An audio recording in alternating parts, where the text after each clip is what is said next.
रामकृष्ण हरी. आज मित्रांनो आपण रिव्ह्यू करणार आहोत मूवी महाअवतार नरसिंह. ठीक आहे, तर याच्या आधी आपण दोन मूवी रिव्ह्यू केलेत. एक ज्ञानोबाची मुक्ताई आणि एक संत तुकाराम. ज्ञानोबाची मुक्ताई मराठीत होता, संत तुकाराम हिंदीत होता. विषय हा आपला पारमार्थिक असल्यामुळे आणि वारी चॅनलच्या अनुषंगाने आपला जो विचार पसायदानाकडे नेणारा आहे, जे आपल्या अध्यात्माला धरून जो विचार आहे, त्या हिशोबाने आपण या मूवींचा रिव्ह्यू करण्याचा प्रयत्न करतो.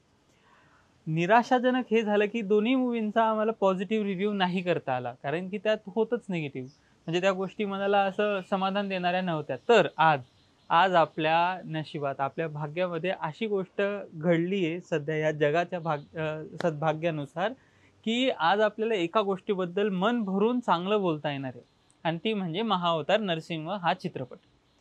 तर याचा जो आनंद आहे ना, तो तुम्हाला दाखवू नाही शकत. ॲक्चुअली लेट झालो आम्ही हा रिव्ह्यू करायला. पण रिव्ह्यू नंतर सगळ्यात आधी स्टेटमेंट करतो, सगळ्यात आधी माझं मत तुम्हाला कळवतो, की आता सुद्धा वाट बघू नका. लगेच निघा आणि तिकीट बुक करा. आपल्या मुलांना, आपल्या परिवाराला, आई-वडिलांना सगळ्यांना घेऊन शक्य होईल तेवढ्या वेळा, शक्य होईल तर थिएटरमध्ये चित्रपट बघण्याचा प्रयत्न करा. कारण की त्यातच आनंद आहे. आता आपण मूळ रिव्ह्यूच्या गोष्टी जर बोलायचं म्हटलं, तर काही पॉझिटिव्ह, निगेटिव्ह गोष्टी मी आधी तुम्हाला निगेटिव्ह काय एक अकॉर्डिंग टू माय पर्स्पेक्टिव्ह. काय होतं ना, आम्ही आर्टिस्ट असल्यामुळे, चित्रकार किंवा ह्या कला क्षेत्रात असल्यामुळे काही गोष्टी आम्हाला खटकतात. For example animation. तर ॲनिमेशनमधलं ॲनाटॉमी वगैरे बेसिक वाटतं. पण जर आपण इन जनरल बघितलं, तर इंडस्ट्रीनुसार चायनाचं सोबत जर आपण कॉम्पिटिशन केली किंवा त्यांच्यासोबत कंपेअर केलं, तर त्यांचे जे इनिशियल ॲनिमेशन मूव्हीज वगैरे जे होते, त्यांची क्वालिटी बघता हे फार पुढे आहे.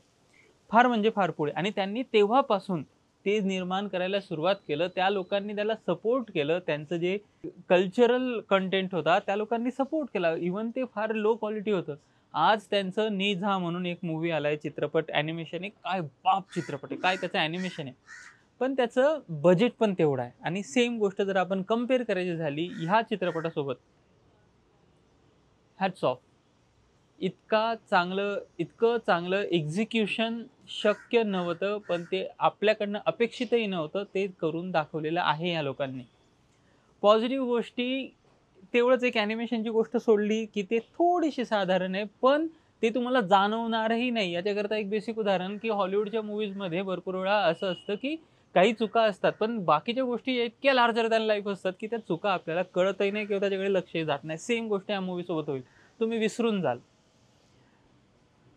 बेसिकली ह्या मूव्हीमध्ये तुम्हाला बघायला मिळेल, की जे इमॅजिनेशन आपण करतो ना, की आपलं शास्त्र, आपल्या गोष्टी, ह्या गोष्टींना अल्टर न करता, आपलं मत किंवा आपलं आत्ता काय वाटत असेल आणि आपल्या डोक्यानुसार त्या गोष्टी न करता, आहे तसं किंवा त्यापेक्षा चांगलं एक्झिक्युशन जर बघायचं असेल, तर हा चित्रपट नक्की बघा.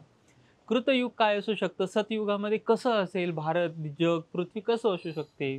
इव्हन वराह अवताराची जी कथा आहे, की त्याच्या मुखावर पृथ्वी वाचवतो वगैरे ह्या ज्या इमॅजिनेशन आहे ना, या चित्रपटाच्या निर्मात्यांनी, ॲनिमेटर्सनी वगैरे जे काही दाखवलंय, खरंच फार भारी आहे. बघायलाच पाहिजे. एक्सपिरियन्स केल्याशिवाय सांगता येणार नाही. गुळाची गोळी चाखल्याशिवाय कळणार नाही, तशातला हा भाग आहे. कथा अगदी जशी आपल्या त्याच्यामध्ये जो भाव असला पाहिजे, जो भक्तिभाव, जो भक्त प्रल्हादाच्या कथेमधनं आपल्याला जे वाचलंय आपण लहानपणी किंवा जे आपण अनुभव ऐकलंय, त्या सारखंच किंवा त्यालाही अजून चांगल्या प्रकारे या लोकांनी तो भाव या चित्रपटात आणलाय. अगदी भक्तिभाव त्यामध्ये दिसून येतो, पवित्रता दिसून येते. आपल्या परंपरेच्या पुराणानुसार आणि पौराणिक कथांमध्ये जो भाव आहे, सेम भाव यांनी ह्या मॉडर्न टेक्नॉलॉजी, तंत्रज्ञानाचा वापर करून ती गोष्ट पुन्हा एकदा नवीन स्वरूपात आपल्याला दाखवली. नरसिंह याचा जो रुद्र स्वरूप आहे, हे रुद्र स्वरूप जर बघायचं झालं आणि त्याचा जे प्रेझेंटेशन काय असू शकतं, परफेक्ट. पॉझिटिव्ह गोष्टी मी 1 तास सुद्धा बोलू शकतो. त्यामुळे मला वाटतं ह्या मूव्हीला माझ्या रिव्ह्यूची गरज नाहीये. खरंच हा चित्रपट प्रत्येक भारतीयाने बघावा. हिंदू, मुस्लिम, ख्रिश्चन काही फरक नाही पडत. भारत आणि पृथ्वी काय होती बघायचं असेल तर हा चित्रपट बघितलाच पाहिजे. आपण जर आपल्या भारतीय संस्कृती, इतिहासाबद्दल स्वाभिमान बाळगतो तर हा चित्रपट नक्की बघितला पाहिजे. तर ही गोष्ट आपण अजून ह्या लोकांना आपण जर असं प्रोत्साहन दिलं, तर ही लोकं अजून चांगला कंटेंट बनवू शकतात. चित्रपट निर्मात्यांना माझ्याकडनं फक्त एक थोडीशी सूचना किंवा एक विनंती, की मित्रांनो यावेळेस तुम्हाला भरपूर सक्सेस तर मिळणार आहे ह्या लोकांना, महानुभावांना. त्यामुळे आशा आहे की पुढचा जो महाअवतार परशुराम येणार आहे, त्या चित्रपटामध्ये आम्हाला अजून तांत्रिकदृष्ट्या याचं ॲनिमेशन, हे जे व्हिज्युअल्स आहेत हे अजून भारी बघायला मिळतील. बाकी ह्यावेळेस तर तुम्ही फार भारी केलेलंच आहे. आणि पुन्हा एकदा भक्त प्रल्हाद आणि भगवान नरसिंह यांना मी नमन करतो. महाविष्णूला नमन करतो आणि त्या गोष्टींनी अजूनसुद्धा ते आठवून माझं मन भारावून येतं. त्या चित्रपटामध्ये अनेक भावना आपल्या जागृत होतात. असं प्रेम येतं पांडुरंगाबद्दल, त्या महाविष्णूबद्दल आणि भक्त प्रल्हादामुळे पुन्हा एकदा आपल्या मनातली भक्ती जागृत होते. पुन्हा एकदा या सगळ्यांना धन्यवाद आणि तुम्हाला प्रार्थना करतो की नक्की बघा. आणि हां, जर तुम्ही आमचं चॅनल बघताच आणि तुम्हाला जर हा कंटेंट आवडला, आम्ही जे काही बनवतो, हा जो आमचा प्रयास आहे, हे जर आवडत असेल तर प्लीज सबस्क्राईब करायला विसरू नका. कमेंट करा.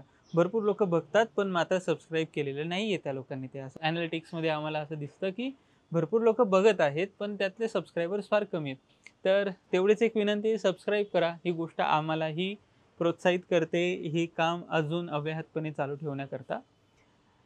तुम्हाला काय वाटलं? तुम्ही जर चित्रपट बघितला असेल तर तुमच्या कमेंट्स नक्की आम्हाला कमेंट बॉक्समध्ये कळवा. पुन्हा एकदा धन्यवाद. असेच बघत राहा. भेटूयात पुढच्या व्हिडिओमध्ये. रामकृष्ण हरी.